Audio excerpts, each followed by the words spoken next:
Hello students, welcome to my channel. আজ আমরা মাধ্যমিক পরীক্ষার বিগত বছরের প্রশ্নপত্রের সমাধান নিয়ে আলোচনা করব। যারা এবছর মাধ্যমিক পরীক্ষা দিতে চলেছ তাদের জন্যে খুব গুরুত্বপূর্ণ হচ্ছে যে মাধ্যমিকে ইংরেজিতে যে প্রশ্নপত্র আসে, কী ধরনের প্রশ্নপত্র আসে সেটা একবার দেখে যাওয়া, তাহলে তোমাদের একটা ধারণা তৈরি হয়ে যাবে যে কী ধরনের প্রশ্ন তোমরা ফেস করতে চলেছ। তো 2025 মাধ্যমিক পরীক্ষার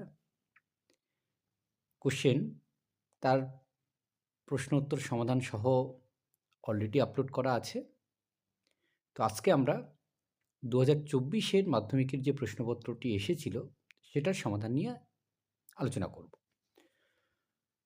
তো 2024-এ তোমরা দেখে নাও কোন প্রোজটা এসেছিল। As I enter the school gate, অর্থাৎ ফাদার্স হেল্প, এই টেক্সটটি কিন্তু 2024-এ প্রোজ পোর্শন থেকে এসেছিল। প্রথম প্রশ্ন কি রয়েছে দেখে নাও। স্বামী decided to deliver the letter to the headmaster. স্বামী মনস্থির করেছিল যে এই চিঠিটা সে হেডমাস্টারকে দিয়ে আসবে। কখন না? At the end of the day, একেবারে দিনের শেষে। Samuel goat most angry while he. Samuel সব থেকে বেশি রেগে যায় কখন না? যখন সে চেকড দ্য হোমওয়ার্ক, বাড়ির কাজ যখন সে দেখে। হোয়েন স্বামী stood the entrance of his class, Samuel was teaching arithmetic রয়েছে, মানে ম্যাথমেটিক্স। যে স্বামী যখন তার ক্লাসের বাইরে দাঁড়িয়েছিল, স্যামুয়েল তখন অঙ্ক পড়াচ্ছিল। Swami gave the excuse of headache for. স্বামীর মাথা যন্ত্রণা করার যে উদাহরণ দিয়েছিল কেন? Arriving in school half an hour late that day, কারণ সেই দিন সে 30 মিনিট দেরি করে স্কুলে এসেছিল। We want more parents like him. Here him refers to him বলতে স্বামীর বাবাকে বোঝানো হয়েছে, স্বামীজ ফাদার, যে আমরা তোমার বাবা মায়ের মতো এরকম বাবা মা চাই। হিম বলতে এখানে স্বামীজ ফাদারকে বোঝানো হয়েছে। এবারে হচ্ছে complete the following sentence. An idea occur to Swami when, একটা চিন্তা এলো স্বামীর মাথায় যখন, when he enter the school gate, যখন সে স্কুল গেট দিয়ে ভিতরে প্রবেশ করে। Swami decided to deliver the letter to the headmaster at the end of the day, because Swami মনস্থির করেছিল যে চিঠিটা হেডমাস্টারকে সে দিনের শেষে দেবে, কারণ Samuel might do something to justify the letter, তাহলে স্যামুয়েল সেই চিঠিটার যথার্থতা প্রমাণ করার সুযোগ পাবে। Samuel was impressed with Swami's father for, স্বামীর বাবার প্রতি খুব অভিভূত হয়েছিল কেন? For sending him to school even when he had a headache, কারণ স্বামীর মাথা যন্ত্রণা করছিল, তবু স্বামীকে সে স্কুলে পাঠিয়েছিল সেই জন্য। এবার রয়েছে দেখো ট্রু ফলস রয়েছে, সঙ্গে সাপোর্টিং স্টেটমেন্ট দিতে হবে। স্বামী felt sympathy for Samuel when he appreciated Swami's father for sending স্বামী টু স্কুল, যে স্বামী খুব স্যামুয়েলের প্রতি দুঃখিত অনুভব করেছিল, সহানুভূতিশীল ছিল, যে যখন স্বামীর বাবা তাকে স্কুলে পাঠিয়েছিল স্বামীকে। এটা ট্রু হবে। Swami sat down feeling sad, he had never met anyone as good as Samuel, এটা হবে সাবলিং statement. Samuel appeared very angry as he was inspecting the home lessons on the day Swami came late for his class, এটা false হবে। স্যামুয়েলকে খুব রাগান্বিত দেখাচ্ছিল যখন সে হোমওয়ার্ক দেখছিল সেই দিন, তো রাগান্বিত নয়, খুব জেন্টেল লাগছিল। But today Samuel appeared very gentle, আজকে স্যামুয়েলকে খুব নম্র লাগছে। এবার যেটা রয়েছে সেটা হচ্ছে কবিতা এসেছিল মাই ওন ট্রু ফ্যামিলি থেকে। অনসাই ক্রেপ্টিনে ওকুড মানে মাই ওন ট্রু ফ্যামিলি থেকে কবিতা এসেছিল। কবিতার প্রশ্ন যেটা রয়েছে, দ্য পোয়েট ক্রেপ্টিন, কবি হামাগুড়ি দিয়ে কোথায় প্রবেশ করলেন? ওকুড, একটা ওক গাছের বনভূমির মধ্যে। The old man appear to be, সেই বৃদ্ধ মহিলাকে দেখেছিল unfortunate. Appeared to be, the old woman appear to be, না এখানে আনফর্চুনেট হবে না, এটা ভুল আছে, আনস্টেডি হবে, মানে নড়বড় ছিল। তাহলে বি এর 2 কিন্তু হবে অ্যান্সার, 4 কিন্তু ভুল আছে। সি হচ্ছে you do not blink an eye, the expression suggest that human beings are indifferent. Blinks an eye মানে চোখের পলক ফেলা, চোখের পলক ফেলা মানে ইনডিফারেন্ট, মানে ওর প্রতি কোনো রকম কোনো সহানুভূতি নেই। The poem explores the theme of, এই কবিতায় কী থিম রয়েছে? The integral relationship between human beings and nature, মানুষ এবং প্রকৃতির মধ্যে যে একটা সম্পর্ক, সেই সম্পর্কটাকে বোঝানোর চেষ্টা করা হয়েছে। এবারে হচ্ছে দুটো প্রশ্ন ২ মার্কের। How did the oak trees threaten the poet if he fail to promise to plant 2 oak trees in place of every failed oak trees? যে ওক গাছ কবিকে কি বলল যে সে যদি ব্যর্থ হয় একটা ওক গাছ কাটা পড়লে ২ টো লাগাতে তাহলে কি হবে? উত্তর হলো, the oak trees threatened that if he did not promise to plant 2 trees for every failed oak, the black oak bark would wrinkle over him and root him among the oaks. যে oak tree তাদেরকে threaten দিয়েছিল, ভয় দেখিয়েছিল, যদি সে প্রতিজ্ঞা না করে যে একটা গাছ কাটা পড়লে ২ টো গাছ লাগাবে, তাহলে তাকে ওই কালো ওক গাছের ছালের মধ্যে ভরে ফেলবে আর তার উপরে তাকে মূলের মধ্যে ঢুকিয়ে নেবে। ২ নম্বর হচ্ছে how did the dream alter the poet? যে সেই স্বপ্নটা কবিকে কী করে পাল্টে দিয়েছিল? The dream changed the poet from within, though he returned as a human child, his heart became deeply connected with the nature like a tree. স্বপ্নটা কীভাবে পাল্টে দিয়েছিল? যে যদিও কবি ফিরে এসেছিলেন মানব শিশু হিসেবে, কিন্তু তার হৃদয়টা কিন্তু একেবারে প্রকৃতির সঙ্গে কিন্তু একেবারে জুড়ে ছিল। এবার দেখো যেটা রয়েছে কম্প্রিহেনশন আনসিন রয়েছে।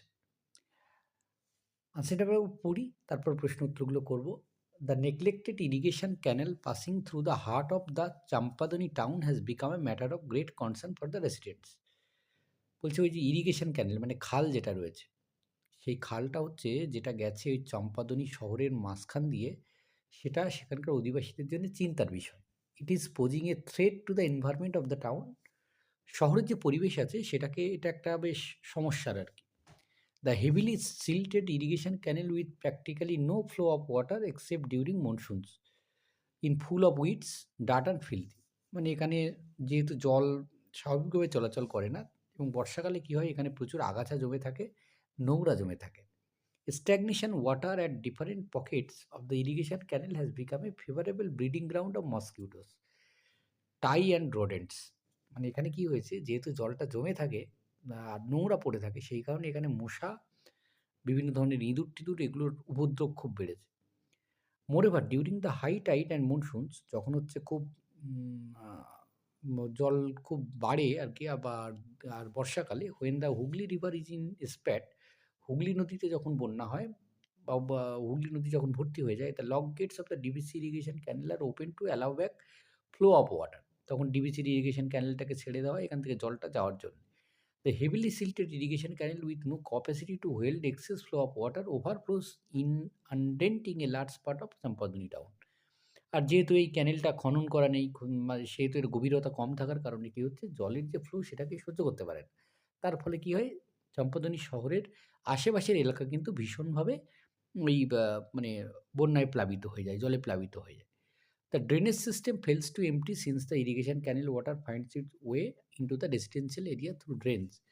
এই যে ড্রেনেজ সিস্টেম সেটা কিন্তু কোনোভাবেই খালি করা যায় না, মানে পরিষ্কার পরিচ্ছন্ন করা যাচ্ছে না, কারণ এখানকার এলাকা মানে water finds its way into the residential area through drains. এই এখানকার এলাকার জল কিন্তু সেই ড্রেনের মধ্যে দিয়ে যায়।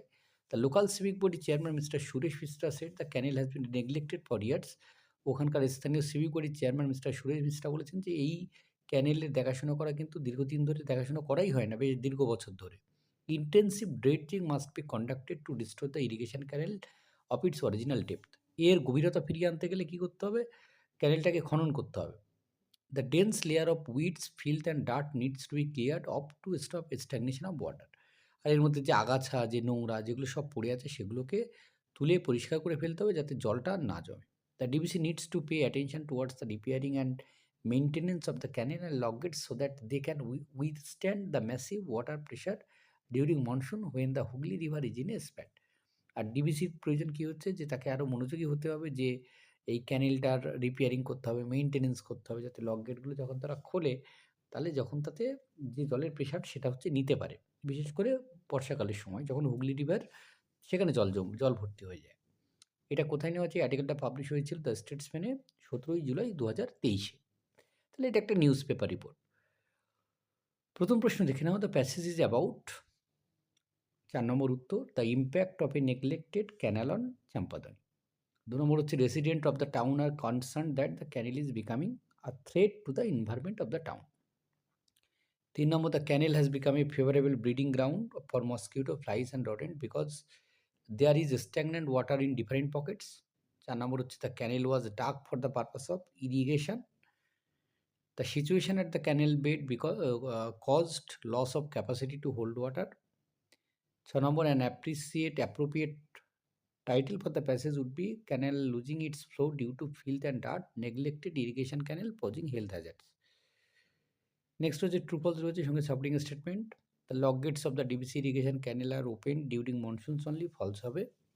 সঠিক উত্তর হচ্ছে the log gates are open to allow backflow of water during high tide and monsoons. 2 নম্বর যেটা রয়েছে, the canal disturbs the drainage system in the residential area during monsoon, এটা ট্রু হবে। The drainage system fails to empty since the irrigation canal water finds its way into the residential areas. According to the chairman of DVC, the canal has been neglected for years. এখানে কী হবে, সাবডিং sentence হচ্ছে true হবে। The local civic body chairman mister Suresh Mishra said the canal has been neglected for years. এবার রয়েছে answer the following question. প্রথম প্রশ্ন রয়েছে, what causes the inundation of large part of Champdani town. সঠিক উত্তর হল the overflow of the heavily silted canal during monsoons causes the inundation of a large part of Champdani town. 2 নম্বর প্রশ্ন হচ্ছে, who is Suresh Mishra, whose responsibility is it to maintain this irrigation canal. Suresh Mishra is the chairman of the local civic body, it is the DBC's responsibility to maintain the canal. 3 নম্বর হচ্ছে, what is needed to increase the depth of the canal and stop stagnation of water. Intensive dredging is needed to restore the canal's depth, and weeds, filth and dirt must clear to stop stagnation. 4 নম্বর যেটা রয়েছে, why does DBC needs to pay attention towards repairing and maintenance of the irrigation canal and the log gates? DBC needs to pay attention towards repairing and maintenance of the irrigation canal and the log gates because the log gates must withstand massive water pressure during monsoons when the Hooghly River is in spate.